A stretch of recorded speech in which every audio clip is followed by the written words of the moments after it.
اس دنیا بھر سے بھی لوگ مجھے جو سن رہے ہیں اور اپنے امراض روحانی مجھے بتاتے رہتے ہیں، بس ان کو یہی کہتا ہوں کہ بس توبہ کرنا شروع کر دو۔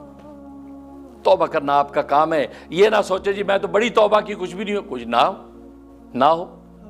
اس لیے کہ توبہ کرتے جائیں۔ اسی حدیث میں آتا ہے کہ جس زمین کے خطے پہ تم سے کوئی گناہ ہو جائے،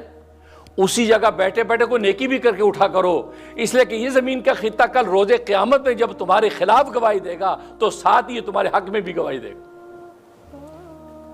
اگر وہ خطہ گواہی دے کہ یا اللہ یہ مجھ پر بیٹھ کے اس نے فلاں کی غیبت کی تھی، فلاں کی چغلی کھائی تھی، اور ساتھ ہی وہ خطہ کہے گا یا اللہ یہ بیٹھ کے اس سے 10 دفعہ تیسرا کلمہ بھی پڑھا تھا،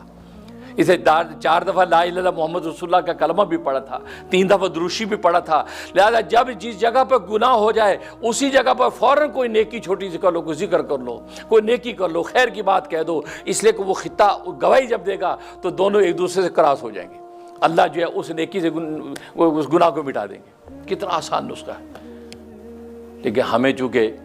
طریقہ نہیں ہے، سلیقہ نہیں ہے، لہٰذا ہم گناہوں کے ڈھیر اکٹھے کرتے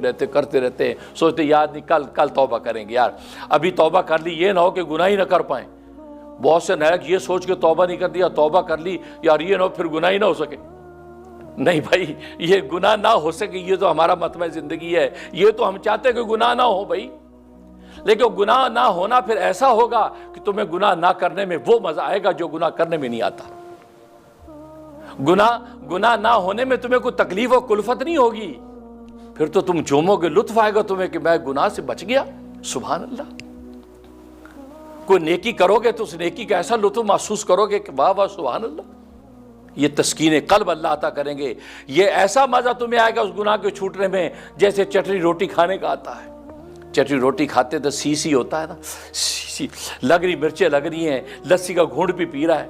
کرارے کباب کھا رہا ہے، سی بھی کر رہا ہے لیکن لسی کا گھونٹ بھی پی رہا ہے۔ لوگ کہتے ہیں یار مرچیں لگ رہی چھوڑ دو، نہیں یار کیا بات کر رہے ہو، جو مزہ اس میں ہے بریانی اور قورمے میں نہیں ہے۔ اب یہ جو گناہ چھوٹنے کے وقت میں جو آپ کو بظاہر بے چینی فیل ہو رہی ہے، یہ سی ایسی سی ہوگی، آپ کو اس سی کرنے میں مزہ آئے گا۔ تو اس لیے یہ پریشان نہ ہو کہ یار توبہ کر لی یار پھر گناہ ہی نہیں ہوگا۔ اللہ کے بندے، گناہ نہ ہونے کا جو لطف آئے گا پھر گناہ ہونے کے لطف اس میں وہ لطف نہیں ہے۔ اللہ تبھی تو آپ کے قلوب کو ہٹائے گا۔ تو اس لیے توبہ بس پلے باندھو، توبہ بھلے فوری زبان سے توبہ کر لو یا اللہ سچی توبہ کر دو، غلطی ہو گئی، جب موقع آیا 2 رکعت کے لیے کھڑے ہو گئے اور پھر توبہ کریں، اور دن بھر کی توبہ رات کو کر لو، سونے سے پہلے 2 رکعت نماز توبہ، یا اللہ دن بھر میں جتنے گناہ ہو گئے یا اللہ سب کی سچی 2 رکعت توبہ کر دو، معافی مانگو۔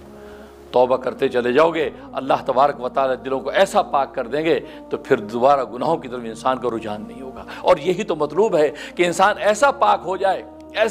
جائے، باوجود اس کے کہ اس کے اندر خواہشات موجود ہیں، باوجود کہ اس کے اندر شیطانی اور نفسانی ساری خواہشات موجود، لیکن وہ سارے کے سارے جال کاٹ کے اپنے نفس کی گردن پہ جب قدم رکھتا ہے تو امام غزالی فرماتے ہیں اس کا دوسرا قدم جنت میں ہوتا ہے۔ اللہ سے دعا ہے کہ اللہ تبارک و تعالی عمل کرنے کی توفیق نصیب فرمائے، آمین یا رب العالمین۔